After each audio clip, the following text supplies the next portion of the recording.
Welcome to another screencast where this time we'll be discussing the second part of our discussion about the structure of eukaryotic chromosomes. And so, again, we are sort of describing and explaining here the structure and then the function of eukaryotic chromosomes. And this time we're looking at trying to be able to really discuss the relationship between what it means to be haploid or diploid or haploid, the similarities and differences between autosomes and sex chromosomes, what we mean by homologous and different chromosomes. This different sort of is in quotes here because this is just the way I think about it. I'm not sure that that is an industry standard term, but homologous is. And then sister chromatids as well. This gets confused in here with this homologous chromosome stuff. And then finally, relating, these terms, homozygous and heterozygous, and we've been using them repeatedly. So pretty confident that you understand what's going on there, but we'll relate it more specifically here to the chromosome. So by definition, diploid cells or diploid organisms are organisms that contain cells with two sets of each chromosome. And then haploid cells contain one set of each chromosome. So again, if you're a diploid cell, if you're a diploid organism, your cells contain two sets of chromosomes, and haploid cells contain one set of each chromosome. Now, the confusing thing is that sometimes diploid organisms do contain haploid cells, or will make haploid cells in the process known as meiosis, right, which is sort of where all this is leading. But we had seen this image before where I was saying that kind of all the chromosomes represent the genome of the organism. Really, technically, all the genes of the organism are the genome, but those genes are contained on chromosomes, or regions of chromosomes. And this image here was isolated from a cell that was in metaphase, most likely. And this is what is known as the precursors to a karyotype. And you've done these in Bio 1 as freshmen, where the karyotype is, karyo here, a kernel, nucleus, nuclear material, and then looking at the types of chromosomes that are in that nucleus here. So what we see is that we can stain these chromosomes, and they get these different bands on them. They're not necessarily like genes, but these different staining bands give you this regular pattern. And so in a karyotype, you can then isolate, say, chromosome number 1, and notice that you have two chromosome number 1s that have a very similar banding pattern. In fact, that banding pattern is going to be almost exactly the same. The length of those chromosomes is the same. This one just happens to be a little bent here. But that is what's defined as chromosome number 1. Right? So you have two chromosome number 1s, two chromosome number 2s, and so on and so forth. So what you can notice about these karyotypes, again, is that the chromosomes get lined up from longest down to, I'm going to just draw a line here, down to the shortest one. Right? And then you've got these two kind of ones hanging out there as well. And these are, of course, the sex chromosomes. So these sex chromosomes are the ones that contain genes that will help determine the sex or the gender of the organism. Right? So the genes for gender are on these sex chromosomes. Okay. All the rest of these are autosomes. Right? Or not the chromosomes, right? Body chromosomes, sometimes they're referred to in Bio 1. But these contain the majority of the genes, these autosomes in the genome here, right? So you notice that you have pairs of these. If you can pair them up, then you're a diploid cell, diploid organism. So if you can form a homologous pair, right, that kind of is the test. So if you're wondering, right, is this a diploid cell? You ask yourself the question, can I form homologous pairs? If I can, then it's diploid. Right? If not, then it's haploid. Now you may be wondering, all right, well down here, this is not a homologous pair, right? So there are, of course, exceptions to the rule. So below this karyotype of the diploid cell up here, here's the karyotype of a haploid cell, right down here, and you notice that you cannot form homologous pairs there, right? But you have autosomes and you have one sex chromosome. So let's talk about this more specifically. The diploid organisms or cells contain homologous chromosomes. What does this mean? What is a homologous chromosome? So a homologous chromosome, the prefix here is same. And so what is the same about these? Right? Four things, right? Or three things that are the same. One, homologous chromosomes have the same length. That is, the number of base pairs is the same. Right? Two, they have the same centromere position. Right? So you'll notice here that here's like kind of the narrowing, right, of these. This is the centromere. right? The length of both of these chromosomes is the same, so the number of base pairs is the same on each one, and they have the same genes at the same loci. Right? Meaning that if I zoomed in at this region right here, right, this, say, might be the gene for hemoglobin. Right? It's not on chromosome number 2, but let's just say we've been talking about hemoglobin an awful lot. So that would be the gene for hemoglobin right there. And that means that this corresponding area on this other chromosome over here would also have the gene for hemoglobin. But these two chromosomes are of different parental origin, right? Different parental origin, meaning that if you're a diploid cell, you inherited them. One of them you inherited from the mother, and one inherited from the father, or you inherited one from one mating type and the other one from another mating type. So if you take these two chromosomes that have the same length, same centromere position, and the same genes at the same loci, you then get what is known as a homologous pair. You can pair them up. There is a homologous pair of those chromosomes. Right? So we would describe this as being one homolog.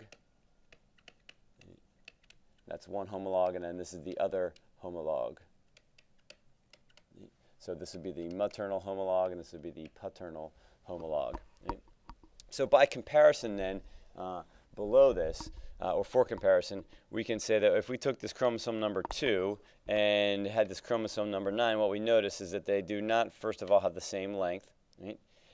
Their centromere positions are not the same, and they are not going to have the same sort of banding pattern or the same genes at the same loci.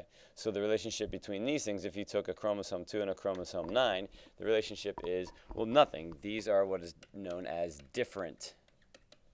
This is how I think of it, right? That these are different chromosomes.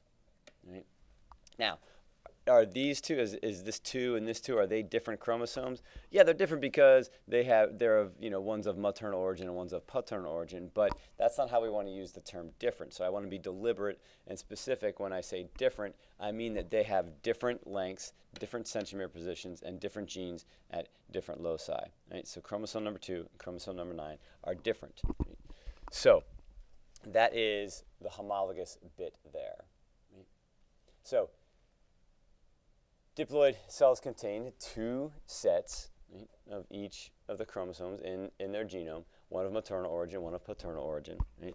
And so this karyotype up here, you'll notice that every chromosome is forming a homologous pair. So we have, this is definitely a diploid organism, and there are 2 at each of the numbers. The numbers, again, indicate then different chromosomes, right? So this relationship is that they are different, right? And this relationship laterally here is that they are homologous, right?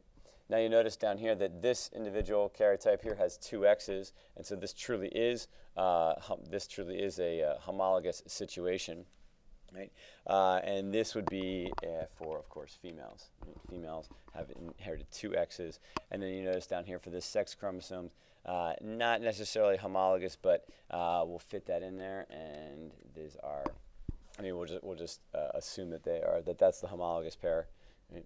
Even though it's technically not. So this is for a male. That's a male karyotype. So you look there to see if you got male or female. So just a quick practice. That's a karyotype from a diploid or haploid. And then how can you tell? Right? And is that a male or a female? And then this is a karyotype from a diploid or haploid cell. And you can tell because how and who, which parent might have made a cell that looks like that. That's kind of a question we can discuss in class. Again, homologous chromosomes have same genes at the same loci, but have different origins. Right? Again, just pointing out that this is the gene, right?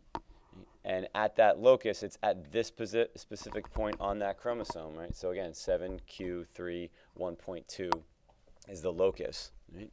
We discussed that in the previous class. But homologous chromosomes have the same genes at the same loci, but they may have the same or different alleles at those loci. So same or different alleles at that loci, at that locus.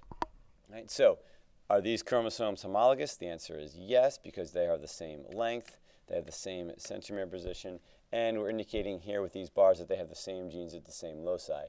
Now, if this was the gene for hemoglobin, right, you might have here the HBA allele, and this would be the HBA allele as well. So this would be the HBA and HBA allele. If they have the same gene, if they have the same alleles at that same locus, then this is described as being homozygous for HBA, or homozygous at HBA locus, right? Or homozygous at the hemoglobin locus. These are all different ways of describing sort of the same situation, right?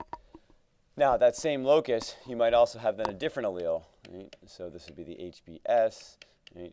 HBS allele. So if you have inherited this allele combination, then you are homozygous as well, right? But to distinguish between homozygous over here and homozygous here, you'd say that this is homozygous for HBS, right? Or at HBS, or at the HB locus. But you'd want to indicate, that you're which allele, which two similar alleles do you have there, right?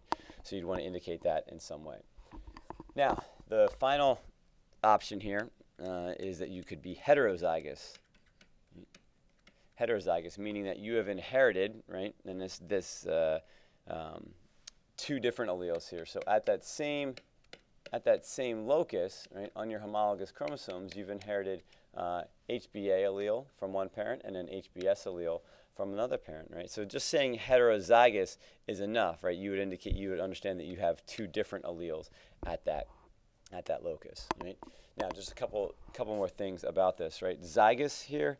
This zygous indicates, a zygote, right? So how do you get a zygote? You get a zygote by having a haploid cell, or N cell, fertilize another haploid cell, N, right, to get then this diploid 2N zygote, right? So zygous, heterozygous, you have two different alleles. You inherited one allele from one parent and the other allele from the other parent, right? So those two haploid cells come together. In fertilization, you're reuniting the homologous chromosomes. So this is where that zygous comes from. Another note here: we're only dealing with two alleles in the population, right? For many other situations, you will have multiple alleles in the population, not just two, right? When we teach this, we teach two because it's the simplest scenario. But you might have multiple alleles in the population. But at any given time, each diploid individual can only inherit, right, or possess two of those alleles, right? So you can imagine that probably most organisms in the population, if there are multiple alleles, right? So let's say that there are 10 different known alleles at that locus or for that gene, right? Most individuals in the population, what do you think? Would they be homozygous or would they be heterozygous, right, given that information, right? So this is another question to sort of consider, right? And see if you understand that, you'll be able to explain what that means, okay? So homologous chromosomes, the last thing here, they are not the same as sister chromatids, and this kids screw this up sometimes, right? Is that this chromosome duplication or replication, right, yields you sister chromatids, right? So the relationship between these two is that they are chromatids, sister chromatids, identical DNA sequences, right? The entire length of the chromosome is going to be identical DNA sequences, right? So the ATCG order here is going to be identical to the ATCG order here, right? So these are chromatids, but the relationship here, I'll zoom out, this relationship here is that these chromosomes are homologous, right? So they have the same length, the same centromere position, right, and the same genes at the same loci. But there are probably multiple genes, what do you mean probably? There are multiple genes along the length of this chromosome.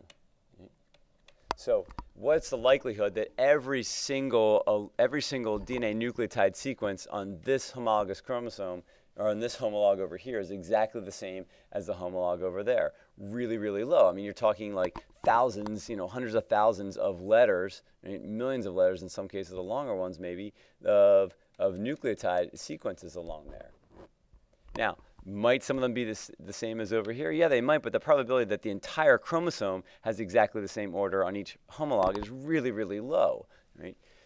But in the case of a chromatid, you know for a fact that all those sequences here are the exact same as the sequences over here because of the replication mechanism, right? The anti-parallel, right? Nature and the DNA polymerase and that whole bit, using it as a template, et cetera. So that's another sort of fine point here about the difference between homologous chromosomes and sister chromatids that sometimes kids don't appreciate and sort of slow down and think about there, right? So some questions to end this up. I would highly recommend you taking a moment here and going through this list of questions. We'll put this up in class and we can kind of go through this, and these are just talking points. Make sure that you understand exactly what's going on here with chromosome structure. Okay, so again, trying to be able to explain and describe the relationship between all these terms here, diploid, haploid. What do we mean by an autosome versus a sex chromosome? Really kind of focusing on this homologous chromosome and different chromosome, explaining how that's different than a sister chromatid, and again, what maybe this heterozygous and homozygous mean here at the chromosome allele level. Okay, thanks for listening. Bring your questions to class.